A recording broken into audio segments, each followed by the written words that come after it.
우리 교회에서 지금 주일마다 욥기를 읽고 있어요. 욥기서는 대단한 책입니다. 읽을수록 때로는 어렵게 다가오긴 하지만은 고기처럼 말이죠. 씹으면 씹을수록 단맛이 나고 그리고 정말 향기가 나는 좋은 책입니다. 그러니까 설교로만 듣지 마시고 여러분들이 가정에서건 직장에서나 혹은 쉬는 때에 욥기를 한번 쭉 읽어보십시오. 욥기에는 하나님을 가르쳐주고 있습니다. 그리고 인간이 사는 도리를 가르쳐주고 있습니다. 사람들이 고난을 많이 경험하는데 그 고난 속에 어떻게 이길 수 있는지 비결을 가르쳐주기도 합니다. 특별히 우리는 욥의 기도를 14장에서도 여전히 읽게 됩니다. 욥이 기도할 때 인생은 쉽게 흔들린다 이런 표현은 직접 없지만은 내용은 그렇습니다. 그럼에도 불구하고 욥이 흔들리지 않고 그래도 지탱할 수 있는 것은 하나님을 믿는 믿음 때문이었습니다. 여러분, 저는 오늘 제목을 그래서 아무도 흔들 수 없는 나 한번 크게 한번 다 같이 한번 해보실래요? 아무도 흔들 수 없는 나. 사람들이 우리를 흔들어요. 어떤 이들은 병 때문에 흔들리기도 하고 어떤 이들은 돈 때문에 흔들리기도 하고 사람의 말 때문에 흔들리기도 하고 이런저런 부질없는 그런 욕심 때문에도 흔들릴 때가 많이 있어요. 신앙도 흔들리고 가정도 흔들리고 사업장도 흔들리고 지난 주간에 저 문경 옆에 경상도 지역 바로 충청도 넘어 문경에 STX 리조트라고 하는 곳에서 교단 수련회가 있었어요. 우리나라의 큰 조선 그런 회사였어요. 거기 현관에 보면은 큰 배가 두 척이 모형이 있어요. 그 회사에서 만든 배예요. 어마어마하게 들어가는 유조선하고 그리고 몇 층짜리인지 세보지는 않았지만은 꽤 아주 큰 그런 크루즈 선박이 이 회사에서 만든 거예요. 그러니까 거기 직원들만 해도 수천 명이 되었죠. 그런데 어느 날 갑자기 그 기업이 망한 거예요. 누가 알았겠습니까? 그렇죠?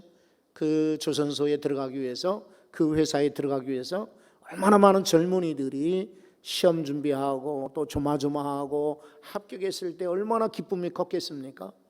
그리고 수많은 기술자들과 노동자들이 그 큰 배를 만들 때에 우리나라에서 만든 배가 세계 바다를 항해한다. 얼마나 멋진 것인가. 이런 것을 꿈꾸고 기대하면서 그 공사 그 선박 건조 현장에서 조선소에서 그 땀 흘렸었던 그런 걸 생각하면 정말 안타깝기 짝이 없죠. 오늘 대기업들도요 흔들립니다. 부자도 흔들리고 정치인들도 흔들리며 누구든지 다 흔들릴 수가 있습니다. 그러나 여러분, 우리 인생은 하나님이 붙드시기 때문에 흔들리지 않는 줄 믿습니다. 실은 근데 이 오늘 말씀의 제목은요, 지난 8월 15일 날 대통령이 광복절 그 축사를 하지 않았어요? 여기에서 김기림이라고 하는 시인의 시를 인용한 거예요. 이 사람은 옛날 보성학교 나오고 우리나라 아주 어려운 그런 일제하 때에 소위 사회주의 의식을 가졌던 분이에요. 그래서 나라가 해방되고 이제 광복이 된 다음에 우리나라가 이런 새 나라가 되었으면 좋겠다, 이런 시를 지었더랬는데 이 사람이 그만 안타깝게 6.25 전쟁 때에 납북이 됐더랬어요. 그래서 행방을 모른다고 해요. 그런데 마침 대통령이 아마 무슨 연설을 책임지는 비서관들이 조사해서 이런 내용을 소개했겠지만은 이 이야기를 경축사에 담았어요. 24분인가 이렇게 되더라고요. 근데 다 보지는 않았어요. 뉴스에 나오는 그 한 대목을 보면서 대통령이 다른 경축사는 생각나지 않지만 저는 정말 그렇다. 우리나라를 주변에서 흔들지만은 그러나 절대로 흔들리지 않는 나라가 돼야 된다. 대통령의 이런 말에 공감을 해요. 그래도 성도 여러분들도, 우리 개인도, 우리 교회도, 여러분 가정도, 여러분 일터도 아무도 흔들지 못하는 그런 기관, 가정, 교회 될 수 있기를 바랍니다. 시인의 노래는 이렇다고요. 용광로에 불을 켜라.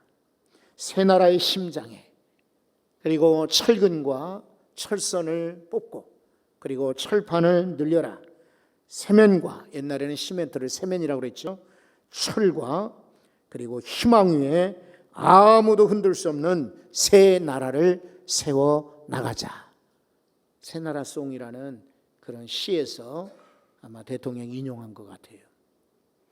그런데 노래한다고 흔들리지 않는 나라가 될까요?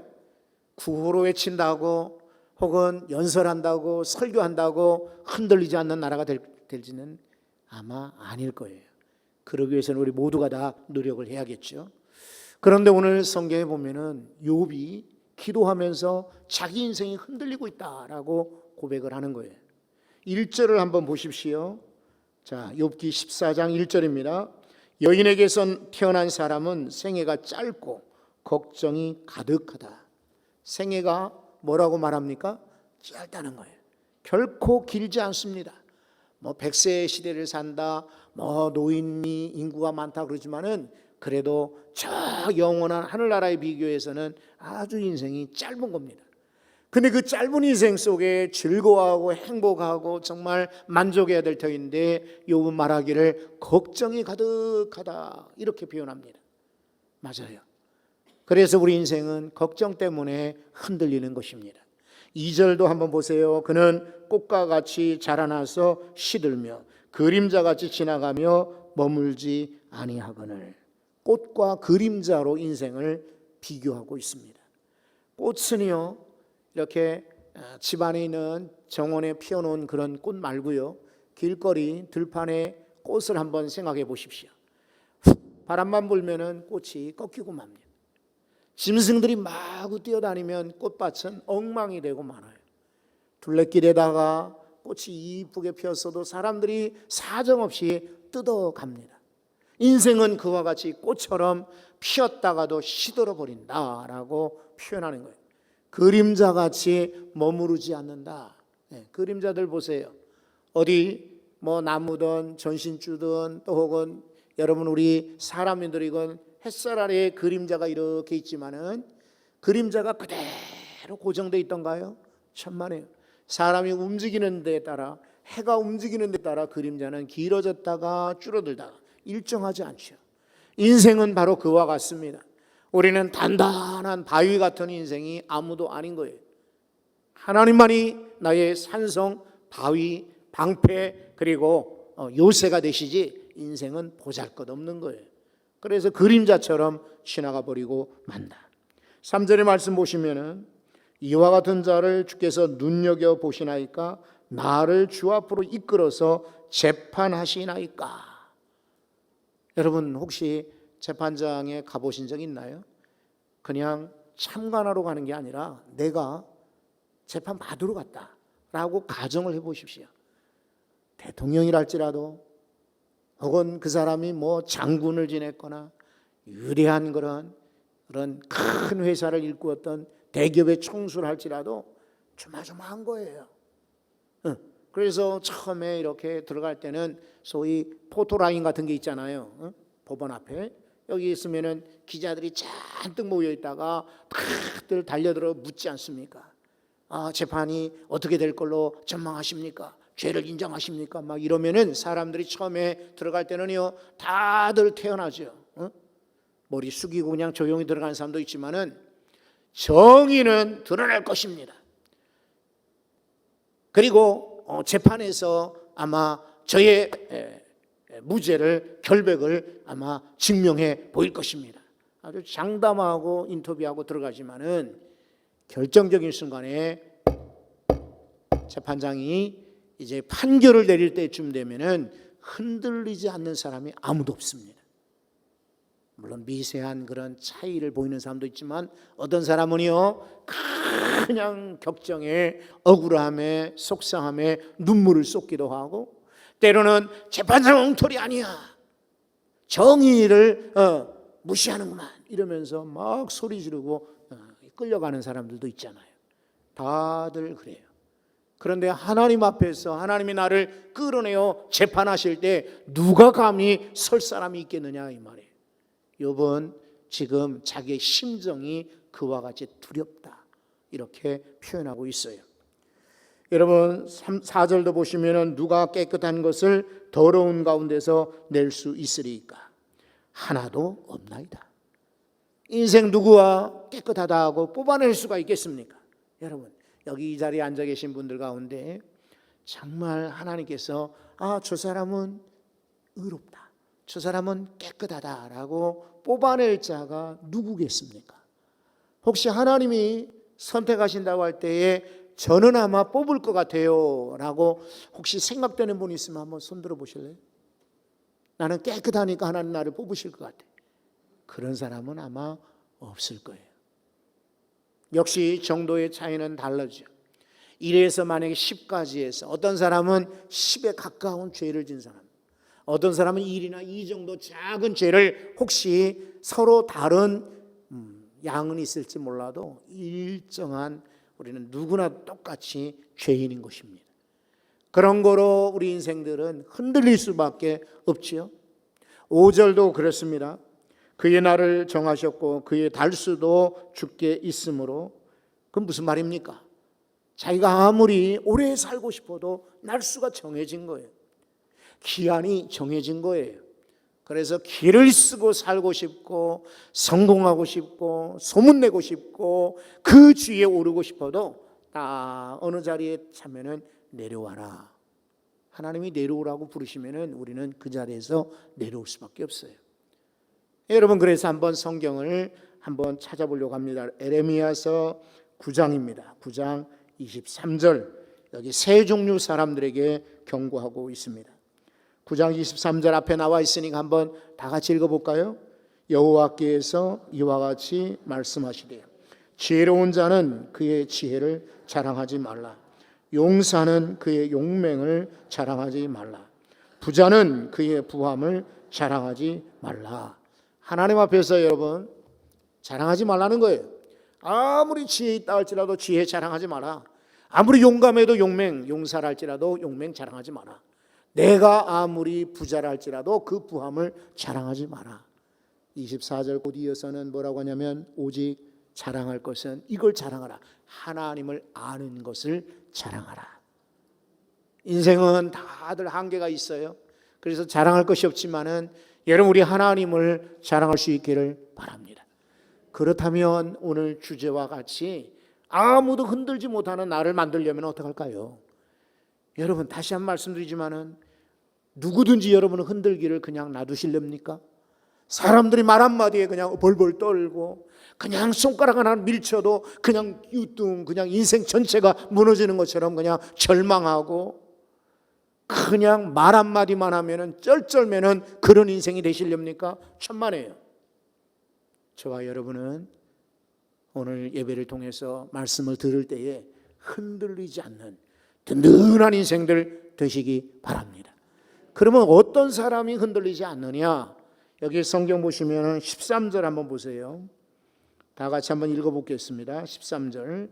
주는 나를 스올에 감추시며 주의 진노를 돌이키실 때까지 나를 숨기시고 나를 위하여 규례를 정하시고 나를 기억하옵소서. 아멘. 여기 두 가지 단어가 눈에 띄어요. 하나는 감추시고 또 하나는 숨기신다. 원수들이 막 찾아다녀요. 사탄 마귀가 우는 사자와 같이 두루다니며 삼킬 자를 찾고 있어요. 만약에 뚝 떨어져 들판에 있는 양 같으면 그냥 잡혀먹히고 말을 거예요. 그런데 목자처럼 하나님 우리를 숨기시고 우리를 감추신다. 이 말은 보호하신다 이런 뜻이에요. 하나님 우리를 흔들리지 않도록 하십니다. 우리가 뭐 대단한 존재는 아니에요. 그러나 하나님 안에 있을 때 흔들리지 않고 든든할 줄로 믿습니다. 여러분 다니엘서에 보면은요, 다니엘의 세 친구가 있는데 그 당시 왕이 이게 미쳤나 봐요. 이 왕이 이 사람이 큰 신상을 만들어 놓고 백성들에게 공포를 한 거예요. 이제부터는 자, 나팔 소리 나고 음악 소리 나면은, 꽹과리 소리 나면 다 그 시간에는 이 근신상 앞에 절하라는 것이에요. 그런데 이 다니엘의 세 친구는 하나님을 믿는 사람들이거든요. 우상 앞에, 금신상 앞에 절하지 않겠다 그런 거예요. 그래서 누군가가 고발을 했어요. 그러니까 왕이 화가 나가지고 이 세 친구를 끌고 와라 그런 거예요. 다니엘은 어디 갔는지, 그때 뭐 왕의 명령으로 뭐 순례를 갔는지 어디 다른 데 방문을 갔는지 다니엘은 보이지 않아요. 하지만 여기 세 친구가 끌려오게 되었어요. 왕이 그냥 아주 혈기왕성한 느부갓네살 왕이었다고요. 그러니까 막 성질을 내는 거예요. 너희들이 감히 이 왕의 명령을 어기고 절하지 않더니야? 당장 이놈들을 풀무불에 던져 넣을 것이다. 이제라도 금신상 앞에 절하라. 그리하면 봐주리라. 여러분 같으면 그런 이야기 들을 때 어떡할 것 같아요? 그러니까 우리가 성경을 아니까 죽어도 나 절하지 않겠소 라고 하겠지만은 예전에 신사참배 때 보니까 아니더라고요. 그 풀무불 앞에서 이 세 친구가 말합니다. 한번 다니엘서를 보겠습니다. 3장 17절인데요. 한번 앞에 나오니까 한번 다 같이 읽어볼까요? 왕이여, 우리가 섬기는 하나님이 계시다면 우리를 맹렬히 타는 풀무불 가운데에서 능히 건져내시겠고 왕의 손에서도 건져내시리이다. 아멘. 왕이시여, 왕이 아무리 협박할지라도 우리가 섬기는 하나님이 계신다면 그 하나님이 풀무불에서도 건져내시고 왕의 손에서도 건져내실 것입니다. 할렐루야. 우리 인생 가운데 풀무불이 얼마나 많습니까? 사고, 질병, 문제, 참 어려운 일 많습니다. 그 많은 풀무불 가운데서도 하나님이 감추시고 하나님이 숨기시는 인생은 흔들리지 않고 든든히 설 줄로 믿습니다. 또 하나는요, 자, 욥기서 본문으로 다시 14장 14절입니다. 장정이라도 죽으면 어찌 다시 살리까?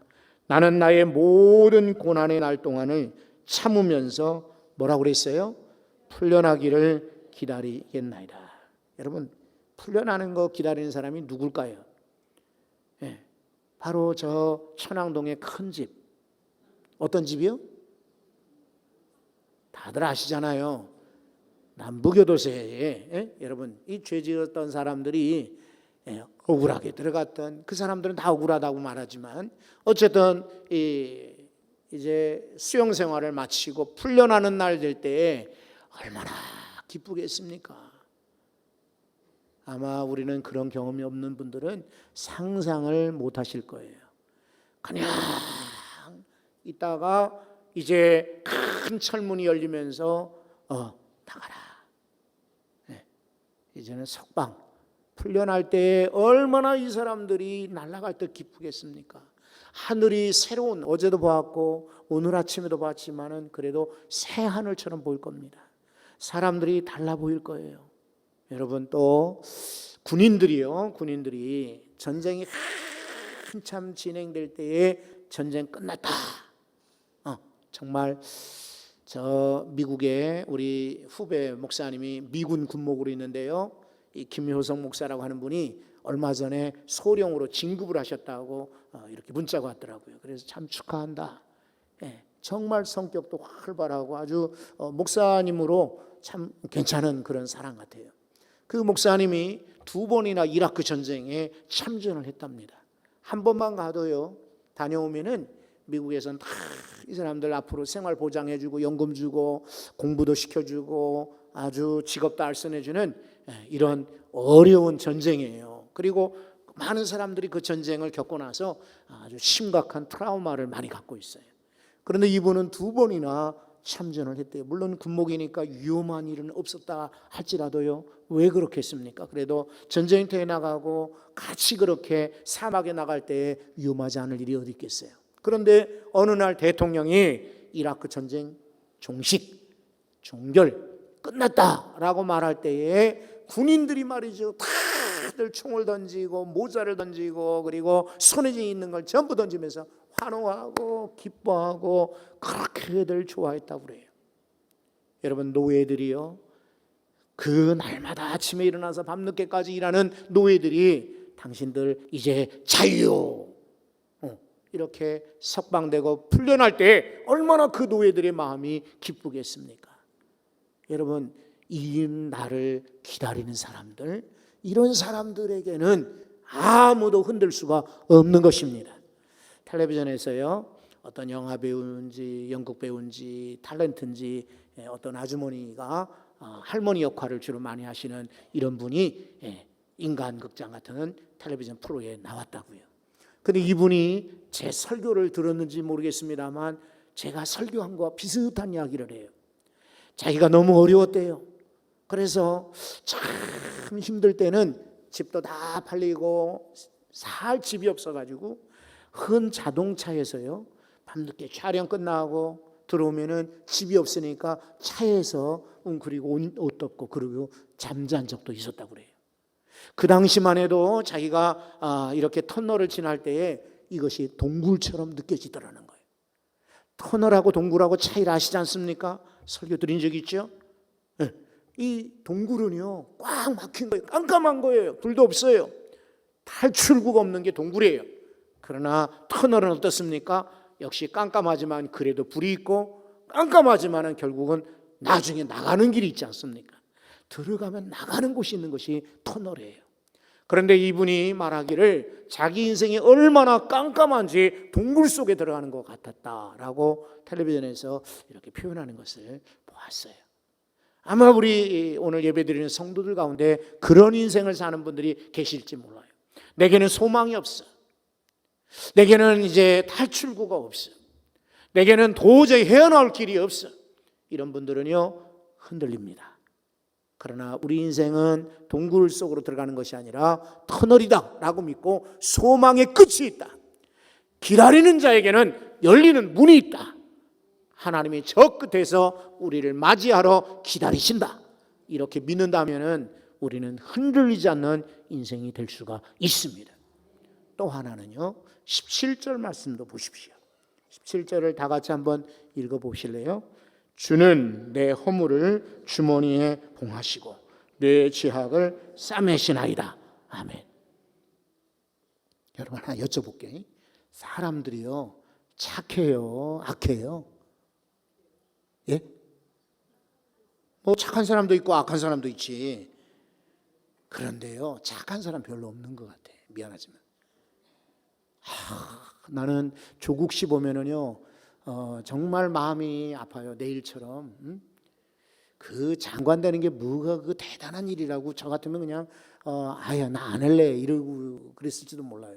대단한 사람이긴 하죠, 그죠? 그래서 저는 그 사람의 행위가 잘 됐다라고 생각지는 않아요. 하지만 사람들이 너무 나빠. 그 사람을 만약에 택했다면 그 사람에 관해서만 문제를 내야 돼. 그리고 이렇게 모여있는 데서 닫힌 공간에서 그 사람에게 해명을 듣고 그리고 그 사람에게 질문을 하고 해서 기회를 줘야지. 근데 신문에 방송에 온통 세상의 인터넷에 다 소문냈잖아요. 저는 그 딸도 참 안 됐어요. 이름도 다 나오고 얼굴도 다 나오고, 그렇죠. 학교에서 공부 못했다고 유급된 것까지 다 나왔으니 웃을 일이 아니에요, 진짜. 나는 참 사람들이 악하다고 생각해. 아니, 좀 덮어줄 건 덮어주고 용서할 건 용서하고 이해할 것은 이해하지. 물론 그 부모가 잘못했지요. 그렇죠? 그런데 애한테 무슨 죄가 있겠어요? 애가 뭐 알아서 일부러 저 공주까지 가서 저 인턴하겠어요? 제게 논문에 1등으로 저자를 올려주세요. 애가 그랬겠어요? 그거 다 뒤에서 컨설턴트라든지 선생님들이 다 정보를 주고 부모들이 그렇게 따라간 거지. 그 나쁘면은 선생님들이 나쁘고 어른들이 나쁘고 그런 거지. 애가 뭐 내가 장학금 필요하니까 장학금 주세요 그랬겠어요? 그 아버지 보고 저 사람이 나중에 아마 유력한 사람 될 것 같다. 유명하니까. 그래가지고 알아서 그 장학금들 다 줘놓고 이제는 그 딸을 향하여서 그렇다니 정말 사람들 나쁜 것 같아.